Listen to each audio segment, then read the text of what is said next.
Bienvenue dans cette vidéo, alors un petit peu particulière, c'est la toute première que je fais sur ce format-là. D'habitude, je fais plutôt des tutos de paysages, de techniques, aquarelles, pastels, etc. Et là, j'ai eu envie de faire une vidéo un peu différente. Je vous ai demandé il y a quelques semaines sur Instagram de me poser vos questions, toutes les questions que vous pouvez avoir autour de ce que je propose, de mon parcours, etc. Et j'en ai eu pas mal, donc j'ai décidé de faire voilà, une vidéo qui me permet de répondre à tout le monde. Et puis peut-être à vous aussi d'avoir d'autres questions, de m'en poser en commentaire. Voilà, vraiment, n'hésitez pas à réagir à tout ce que je dis et à me dire s'il y a des sujets qui vous intéressent plus particulièrement. Alors je vais un petit peu regarder de ce côté-là. J'ai mis mon ordinateur où j'ai listé toutes les questions. Je les ai classées en 3 grandes catégories plus un petit bonus, je dirais. Donc la première partie, ça sera sur mon parcours en général. Ensuite, sur quelques techniques spécifiques, donc je pense que c'est des éléments de réponse que je peux vous donner en vidéo comme ça sans faire forcément une démo. Mais si vous avez envie que je fasse un tuto dessus ou une vidéo peut-être un peu plus approfondie avec une démonstration avec des pinceaux, etc., dites-le moi en commentaire, ça m'intéressera vraiment beaucoup de le savoir. Et puis une dernière partie sur mes inspirations, comment j'ai trouvé mon style et comment vous, peut-être, vous pouvez aussi trouver le vôtre. Donc le petit bonus, ça sera sur les projets que j'ai en cours. Je verrai ce que je peux dire ou ne pas dire encore, parce qu'il y a des projets qui durent quand même assez longtemps, donc on ne peut pas non plus en parler trop tôt, mais il y a peut-être des petites choses que je vais pouvoir vous dire.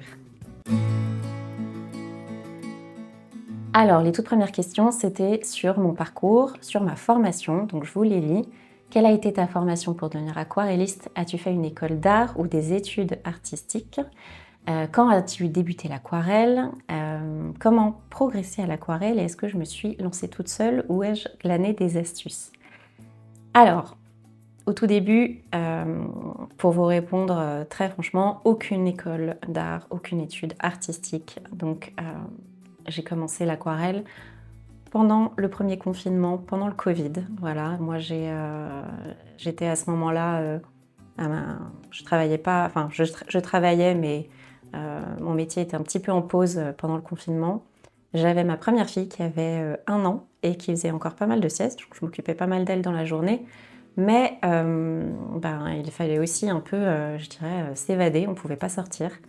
Donc j'ai quand même profité, je ne sais plus exactement le timing, mais d'un moment où on pouvait justement sortir un peu, aller faire des petites courses pour commander du matériel d'aquarelle. Et donc je m'y suis mise à ce moment-là et ensuite j'ai peint vraiment tous les jours, tous les jours. Ça a été une révélation, j'ai adoré ça et ça me permettait quand même de passer mes journées un petit peu plus facilement, je dirais, parce que c'était évidemment pas une période facile. Et du coup, j'ai pas fait d'école d'art, donc j'ai progressé énormément au début parce que j'ai peint tous les jours, plusieurs heures. Je pense que j'ai continué à peindre quand même assez longtemps après ça. Et ça, c'est vraiment la clé pour progresser. Donc évidemment, c'est génial d'avoir des aides, des cours en ligne, des tutos, des livres, des conseils, des ateliers. Mais sans pratique derrière, il ne se passera rien. Donc ça, c'est vraiment comme ça que moi j'ai progressé. J'ai glané des astuces, évidemment, je suis beaucoup allée sur YouTube. Il y avait un petit peu moins de contenu que maintenant, mais il y avait quand même pas mal de choses. Et du coup, voilà, c'est comme ça que j'ai commencé. Donc évidemment, sans école d'art, je ne vous dis pas le syndrome de l'imposteur qu'on a au début. Déjà quand on ouvre un compte Instagram, quand on partage ce qu'on fait, quand on commence à vendre des aquarelles. Donc il y a un moment quand même où il faut se dire, voilà, je lâche un peu prise. La question, c'est pas est-ce que je suis légitime, je dirais, dans le cadre. J'ai fait mon école d'art, j'ai validé ci, ça. C'est est-ce que je peux apporter quelque chose autour de moi, aux gens. Si mes aquarelles plaisaient à ma famille, bah, tant mieux. Si elles plaisaient à des inconnus, c'est encore mieux. Si je peux enseigner quelque chose, bon bah parfait. Et voilà, donc l'idée c'est vraiment en fait autant qu'on peut de le mettre de côté et d'avancer, d'apporter ce qu'on peut apporter, de continuer à progresser. Donc voilà, moi mon parcours c'est vraiment quelque chose de ultra progressif. Donc je travaillais en parallèle, j'ai découvert l'aquarelle et puis voilà, après tout s'est enchaîné. Pour vous raconter de manière assez rapide, c'est que j'ai ouvert un compte Instagram probablement en 2020 ou 2021. J'ai commencé par peindre des fleurs, comme beaucoup. C'est vraiment une approche assez facile de l'aquarelle, très satisfaisante Je vous le recommande, d'ailleurs moi je réfléchis à éventuellement faire aussi un cours là-dessus parce que c'est vraiment un très bon point d'entrée pour l'aquarelle. Donc j'ai commencé avec des fleurs et puis ensuite j'ai peint des paysages. C'est là que mon compte a rencontré de plus en plus de succès. Ensuite j'ai Marabout qui m'a contacté, non Hachette Pratique qui m'a contacté, puis Marabout, j'ai fait mes 2 premiers livres. Sennelier aussi m'a contactée pour être ambassadrice. Ensuite, on a commencé à développer des produits ensemble. Voilà, tout s'enchaîne. Et puis, moi, je me suis lancée à mon compte, là, en septembre 2025, pour lancer mes cours en ligne. Voilà, et puis d'un point de vue, rien à voir avec l'aquarelle, mais puisqu'on parlait de mon parcours, moi, j'ai fait une école de commerce et j'ai travaillé 10 ans dans le public. Voilà, donc rien à voir, rien de très créatif. Mais justement, cet équilibre me faisait beaucoup de bien. Bon, donc c'est pour vous dire aussi qu'on peut, voilà, il peut se passer beaucoup de choses. Moi, ça fait 6 ans, donc c'est à la fois long et pas si long que ça. Il s'est passé des choses en parallèle de mon travail avant de me lancer complètement. Donc voilà, si peut-être cette reconversion, j'ai pas eu beaucoup de questions sur vraiment la reconversion en tant que telle, vous intéresse, dites-le moi en commentaire et puis peut-être mettez vos questions, comme ça je pourrais y répondre. J'en ai eu une quand même qui me demandait si la vie d'entreprise et l'ambiance avec mes collègues me manquaient. Alors, il y a des choses qui ne me manquent pas. Parce que voilà, travailler dans une grosse entreprise, bah, si vous y êtes, enfin, puis même dans n'importe quelle entreprise, voilà, il y a des avantages et des inconvénients, donc évidemment, il y a des aspects qui ne me manquent pas. Par contre, en effet, avoir des collègues, pour simplement des relations amicales de collègues, oui, ça me manque un peu. Et surtout pour progresser, pour avoir des idées, confronter justement un peu les points de vue, ça, je trouve que c'est plus difficile, c'est dur de le faire tout seul. Moi, je peux beaucoup discuter avec mon mari qui est bien au fait de ce projet-là. Et ça me permet de faire émerger des idées. Je peux aussi discuter avec mes copines aquarellistes. Donc ça, c'est vraiment cool parce que voilà, je peux avancer. Mais c'est vrai que bah, au quotidien, on est beaucoup plus seul. Donc oui, c'est un aspect qui me manque un petit peu. Ça dépend un peu aussi des tempéraments des gens. Je ne sais pas si vous envisagez de faire ce genre de changement de vie. Mais oui, c'est un petit peu à prendre en compte. Il faut réfléchir. Après, là, moi, je regrette pas du tout. Je suis dans un truc complètement nouveau qui me pousse énormément. Donc là, pour le moment, je suis très contente. Mais si vous avez des questions sur le sujet, allez-y, j'y répondrai avec plaisir. Avant de passer à la suite, je voulais vous montrer un petit peu ce que j'ai réalisé au tout début. Donc, je suis allée dans mes archives d'aquarelle pour retrouver voilà, ce que je peignais au tout début. Et sur les paysages, je suis arrivée avec ça. Donc, je pense que c'est vraiment une des toutes premières aquarelles que j'ai peintes parce que j'ai mis la date, comme ça je sais exactement. Donc 19 avril 2020, je pense qu'on a été confinés, je crois que c'était mars. Le temps que l'aquarelle me tombe dessus, je ne sais d'ailleurs pas comment, j'ai fait ça. Donc je vois que c'est un beau papier cellulose. Mais voilà, je vous le montre, je vous montre à quoi ça ressemble et par où on commence. Donc voilà, c'était un champ de blé. J'ai écrit essai petit champ de blé. Bon bah voilà, j'avais fait technique un petit peu mouillé sur mouillé, des petits nuages. J'avais trouvé un tuto très probablement. Alors je ne l'ai pas noté, je ne peux pas vous donner la référence, mais je vais essayer de le chercher et peut-être de le mettre en description après. Mais voilà, j'ai commencé vraiment par du très très basique. J'ai fait pas mal de fleurs. Alors ça, pareil, si ça vous intéresse, je vous les montrerai dans une autre vidéo, si jamais vous voulez voir aussi ce que j'ai fait à ce moment-là.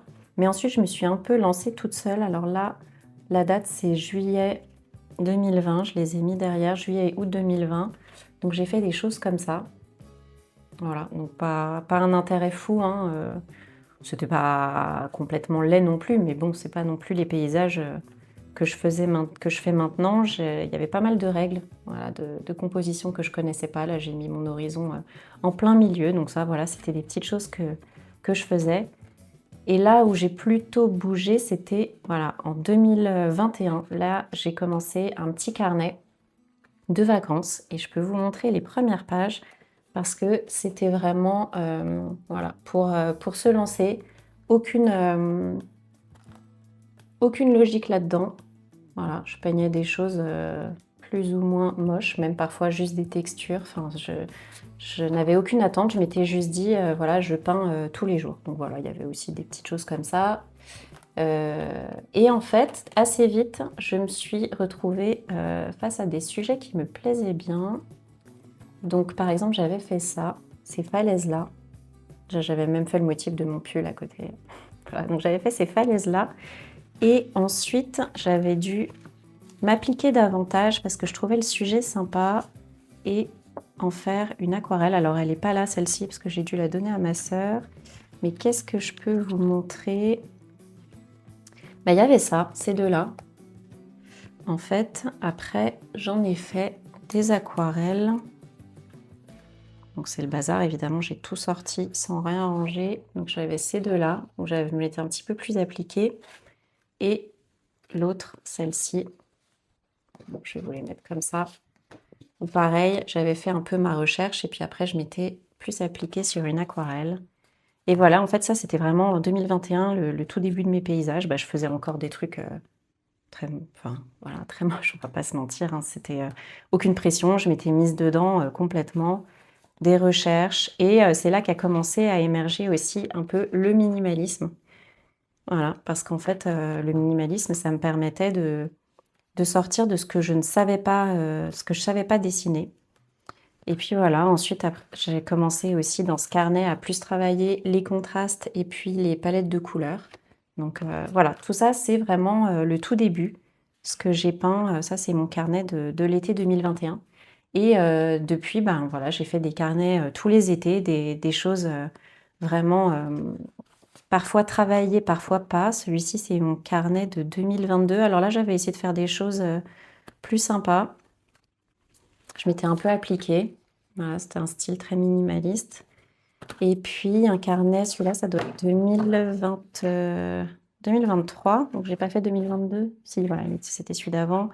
2023, où là, j'avais fait plus de recherches, voilà, bon, plus ou moins appliquées. Il y avait des choses qui n'étaient pas forcément super intéressantes. Ça, c'était pas très, très intéressant.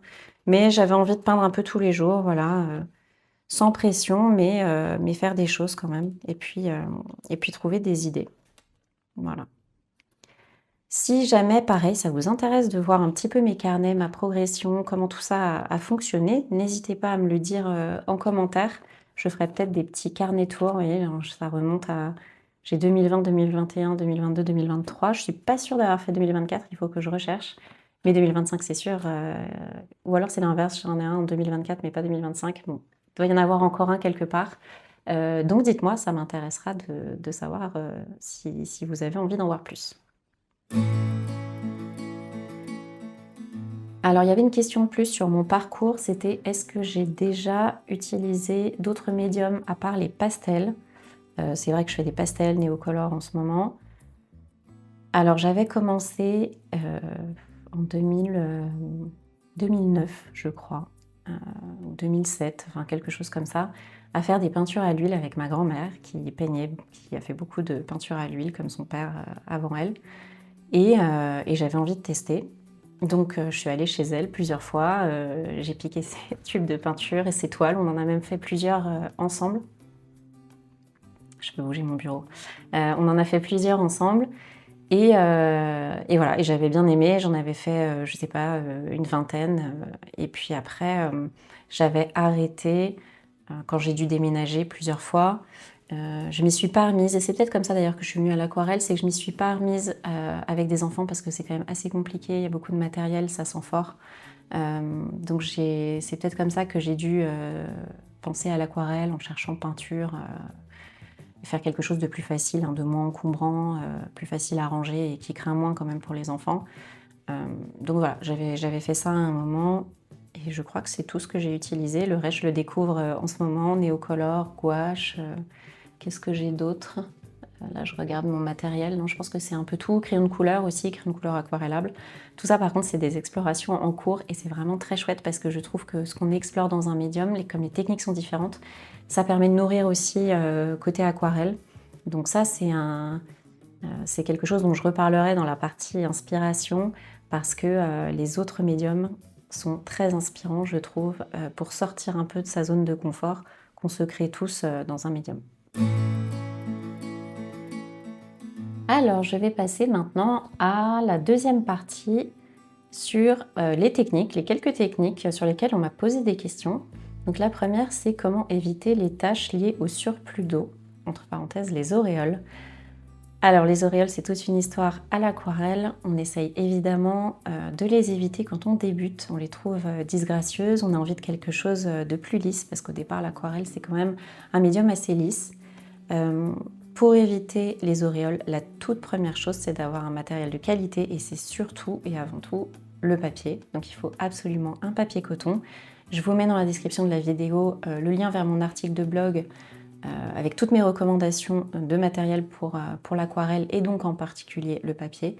Donc ça, c'est vraiment à pas négliger, hein. Je l'entends, on m'a envoyé un message il n'y a pas très longtemps aussi en me disant j'avais jamais utilisé le papier coton, je me rends enfin compte pourquoi on en parle autant. Essayez, ça vaut vraiment, vraiment le coup. Prenez des grandes feuilles, prenez même une grande feuille. Il y a des magasins de beaux-arts qui vendent les feuilles à l'unité, c'est 5 € ou 6 € la feuille. Voilà, vous la découpez et puis vous essayez, vous allez voir, c'est magique. Et ensuite, pour éviter le surplus d'eau, alors là, ça mériterait quand même peut-être une vidéo plus détaillée. Mais ce que je peux vous dire, c'est qu'il faut essayer de surdoser et sous-doser l'eau. Il faut vraiment faire un peu les deux pour essayer de trouver le juste équilibre. De manière générale, voilà, il y a un petit peu des règles. C'est quelque chose dont je parle dans mon cours en ligne. En fait, j'avais fait cette réalisation il n'y a pas très longtemps. Et en fait, je trouvais que c'était intéressant d'avoir ces auréoles dans le ciel. Moi, je les trouve très belles. C'est quelque chose qui met de la texture et donc on apprend à les aimer, je trouve, au fur et à mesure de l'aquarelle. Malgré tout, l'idée est souvent les auréoles apparaissent quand on utilise à un moment un jus très peu dilué à côté d'un jus très dilué. Là, voilà, il y a des choses qui marchent pas bien ensemble.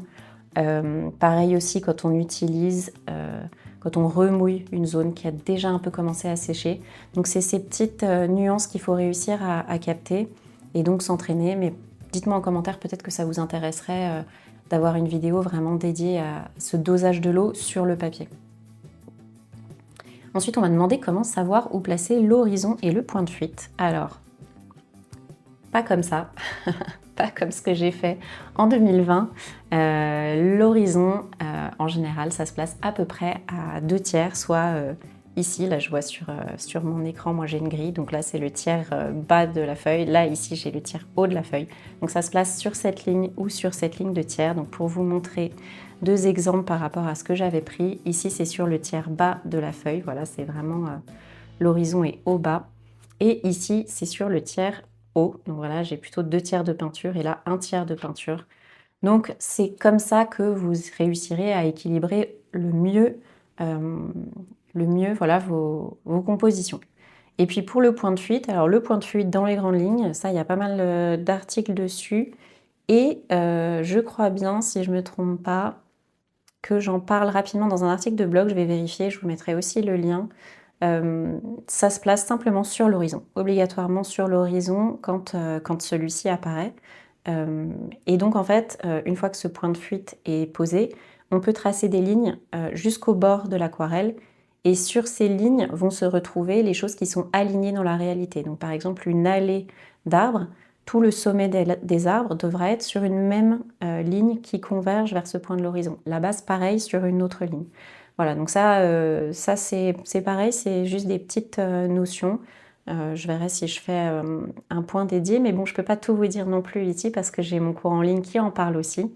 Donc voilà, tout ça c'est des notions un peu plus techniques dans lesquelles je rentre évidemment parce que c'est super intéressant de savoir manier tout ça pour pouvoir bien maîtriser l'aquarelle dans un premier temps et peindre de manière autonome dans un second temps.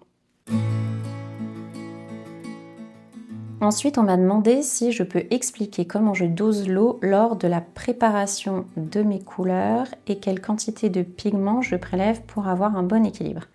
Alors ça, c'est une assez bonne question. Moi, je procède dans deux sens différents. Si je veux une couleur foncée, j'humidifie mon godet et ensuite j'essore le plus possible mon pinceau avant de prélever de la couleur. J'essaye de mettre le moins d'eau possible dans le godet. Il ne faut pas que ça ait une texture pâteuse non plus, hein. Il faut que ça soit quand même lisse sur le papier. Mais donc je fais comme ça si je veux des couleurs foncées. Et si je veux des couleurs claires, là je fais à l'inverse, c'est-à-dire que je prends beaucoup d'eau que je dépose sur ma palette et ensuite je vais chercher un tout petit peu de pigment que j'ajoute au fur et à mesure dans ce jus-là. Et puis après, il faut tester sur une feuille à côté ce que ça donne. Est-ce que c'est le niveau d'intensité que je veux ou pas? Donc c'est voilà, deux façons de procéder. Soit on part des pigments, soit on part de l'eau pour avoir cet équilibre-là en fonction de la valeur qu'on veut avoir, c'est-à-dire du niveau de clarté de la couleur. Ensuite, comment fais-tu pour avoir des couleurs aussi vives tout en étant transparentes? Alors, c'est bien le principe de l'aquarelle d'être transparente. Les couleurs ressortent vives si elles sont sur du blanc, donc si elles sont appliquées directement sur le papier. Si elles sont sur d'autres couleurs, là, ça peut se ternir. Donc en fait, à l'aquarelle, comme on fait beaucoup de couches, de lavis, c'est l'aquarelle un peu classique, on superpose ces couches-là et c'est là que ça peut perdre un petit peu en intensité. C'est pour ça que moi, je sors un peu des règles d'aquarelle classique, à savoir, je fais peu de couches. Je fais un fond que je veux déjà très lumineux, quand j'utilise du rouge, du vert olive, du turquoise. En fait, je ne vais pas repasser dessus. Si je veux cette couleur turquoise ou cette couleur rouge, je vais chercher à la voir dès la première couche et je ne reviendrai pas dessus derrière. Donc en fait, c'est comme ça que je fais des couleurs vives, transparentes, c'est que moi je limite le nombre de couches. Alors voilà, il y a plein d'aquarellistes qui diront au secours, c'est pas comme ça qu'il faut faire. Mais c'est comme ça que moi j'arrive à faire ce que je veux dans le style que je veux. Voilà pour la partie sur les techniques, donc ça c'est vraiment les questions techniques qu'on m'a posées. Si vous voulez que j'approfondisse une technique ou une autre, ou si vous avez d'autres questions techniques, pareil, mettez-les en commentaire. Moi c'est peut-être un format que je trouve intéressant de vous répondre comme ça aussi, et que vous puissiez poser vos questions pour que je cible les vidéos qui vous intéressent par la suite. Donc n'hésitez pas à mettre tout ça en commentaire. Et maintenant je vais passer à la partie sur mes inspirations et mon style. Donc si jamais vous arrivez par hasard sur ma chaîne, moi j'ai un style coloré et minimaliste. Il a émergé vraiment, donc là c'est retour un peu aux sources. J'ai voulu peindre des paysages, je m'y suis mise. J'avais aucune notion, techniquement, voilà, je vais pas vous mentir, j'étais pas bonne. Donc c'était plat, c'était un peu terne. Voilà, je connaissais pas les règles, hein, donc je faisais un peu au feeling. Et je trouvais que voilà, ça faisait un peu enfantin, un peu raté. Et donc je me suis dit, attends, il y a des choses qui me plaisent vraiment beaucoup, c'est les couleurs. Donc je veux qu'il y ait des couleurs éclatantes, harmonieuses, qui sortent un peu aussi de l'ordinaire parfois. Donc en fait, assez vite, si je reprends alors mon tout premier carnet, je sais pas où il est, voilà. Assez vite, alors c'est pas mon carnet, mais bon, c'était une réalisation que j'ai fait en 2020. Assez vite, je suis sortie des couleurs. Donc là, je me suis dit, voilà, je veux du vert, un peu de jaune, je veux quelque chose d'harmonieux. Donc j'ai pris vraiment différents verts. Je crois qu'il y a du style de grain vert, du vert de cobalt, du vert véronèse. Donc j'ai vraiment utilisé des verts différents. Et je me suis dit, je me limite à ça. C'est pas du tout réaliste, mais en fait, ça me plaît beaucoup comme ça. Donc ça, c'était le premier aspect. Et le deuxième aspect, c'était, voilà, je suis pas très douée en perspective, en dessin. Donc je vais simplifier au maximum. Je vais faire ressortir des grands éléments avec quelque chose de très expressif, donc des coups de pinceau. Voilà, essayer de progresser comme ça, et c'est là que mon style a de plus en plus émergé. La question qui va un peu dans la continuité, c'est comment trouves-tu tes inspirations? Alors, au tout début, du coup, voilà, c'était vraiment mes vacances, en fait. Je prenais ce qu'il y avait autour de moi, j'essayais de le peindre, ça marchait pas, mais je peignais, j'avançais, je faisais des choses. Donc ça, c'est vraiment mes inspirations à ce moment-là. Maintenant, j'ai des inspirations de couleurs, des comptes Instagram que je suis. D'un coup, il y a une association de couleurs qui me plaît. Et j'ai tellement peint par le passé, et même encore maintenant, je peins tellement que j'ai un peu des compositions de base qui me viennent en tête. Mon cerveau relie cette palette de couleurs à une composition. Et donc ça peut être une source d'inspiration. Sinon, bah, c'est des photos que je vois, que je trouve très belles. Il y a plein de gens que je suis qui postent des photos de là où ils sont. Donc rien que ça peut m'inspirer. S'ils mettent le lieu, je vais chercher justement d'autres photos sur ce lieu, sur internet, pour essayer de voir si ça m'inspire toujours, si j'ai envie de peindre ça, si c'est une composition qui m'a plu, un élément qui m'a plu. Donc c'est vraiment des photos. Voilà, pour ça. Après, c'est des photos qui sont travaillées, retravaillées. J'en ai supprimé des choses, simplifiées. J'ai fait des mix de composition, voilà, tout ça, c'est quelque chose qui se construit vraiment au fil du temps.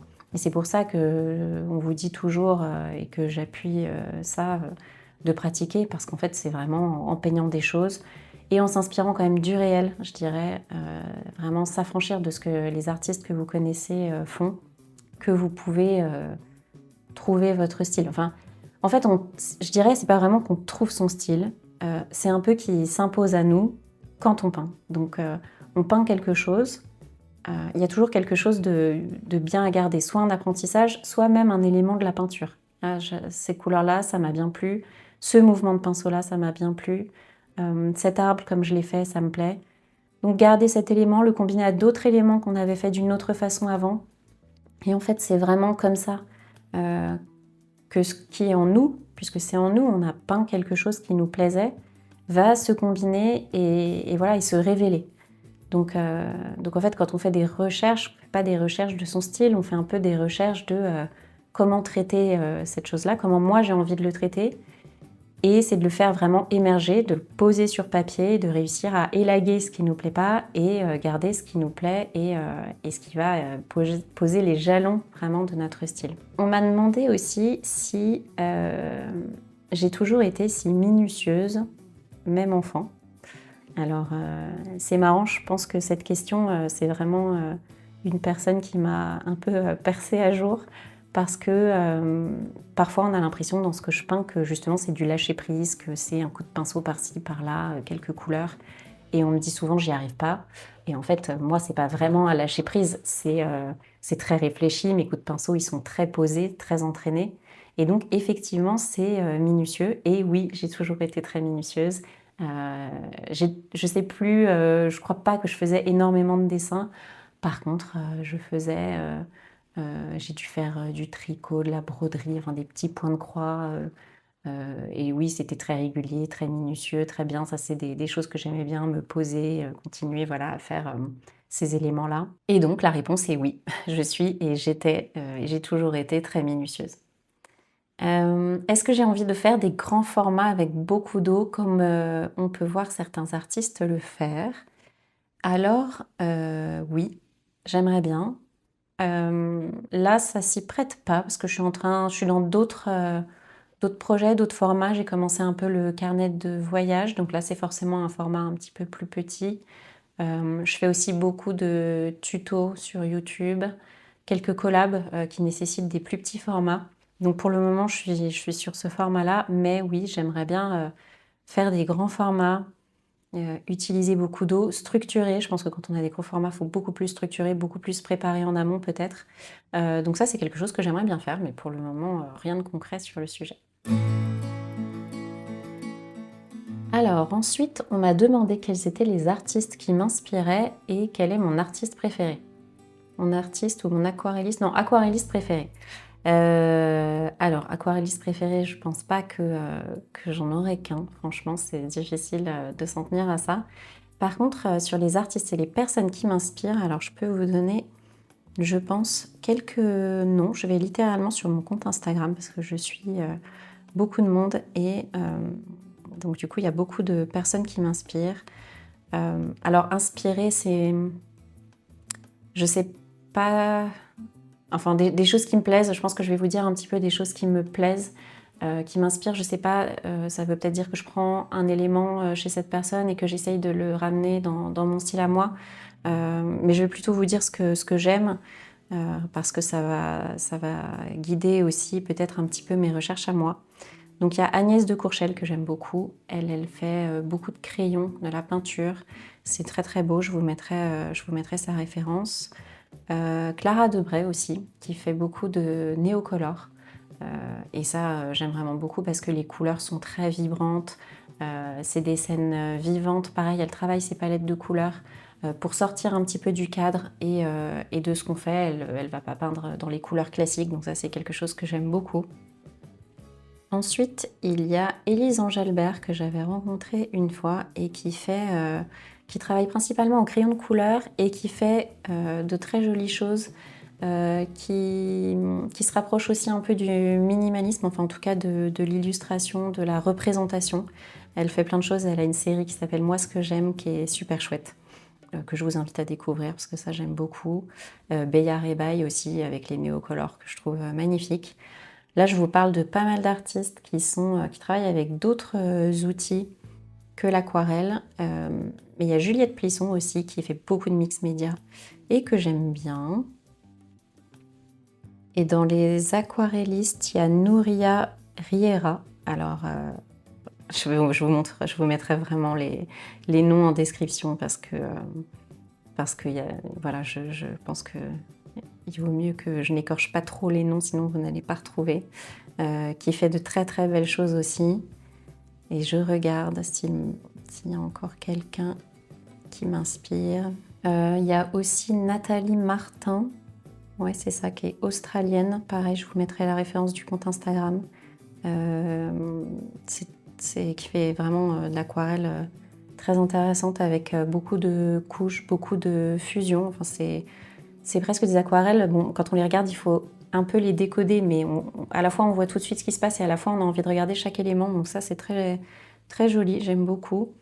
Et je finis mon petit tour.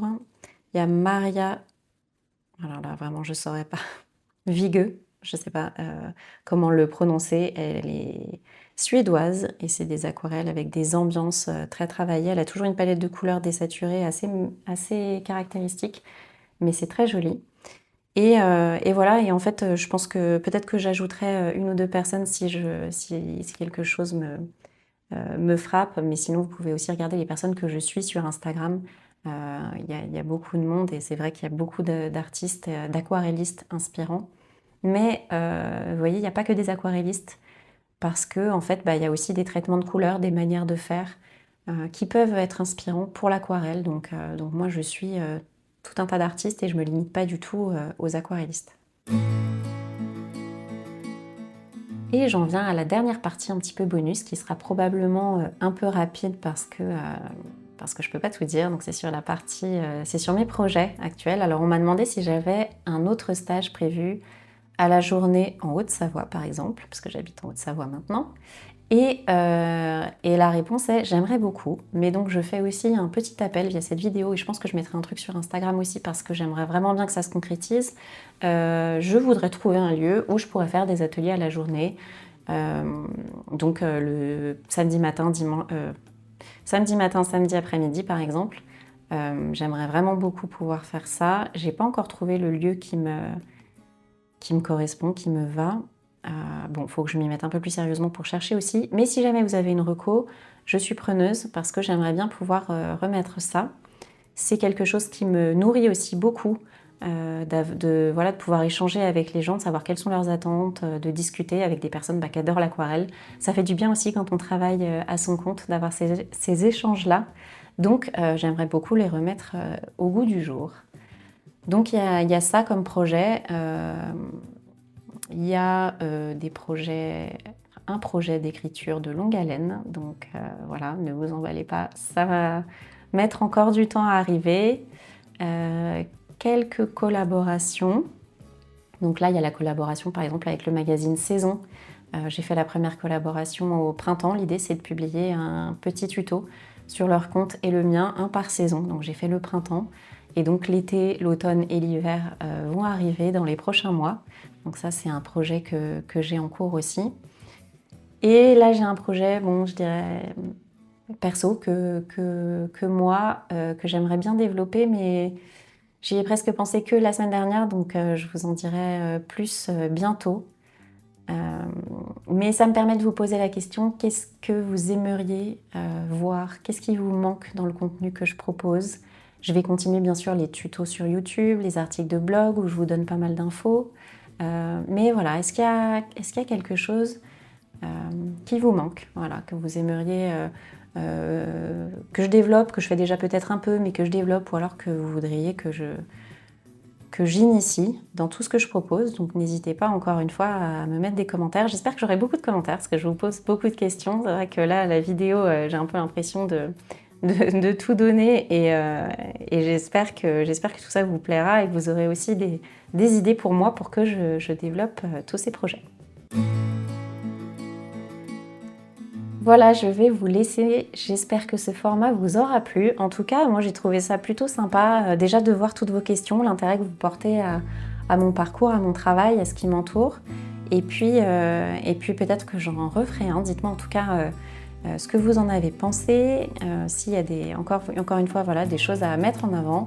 Et puis je vous dis à très vite de toute façon pour d'autres tutos qui arrivent bientôt que j'ai tournés aujourd'hui même. Allez, bye bye!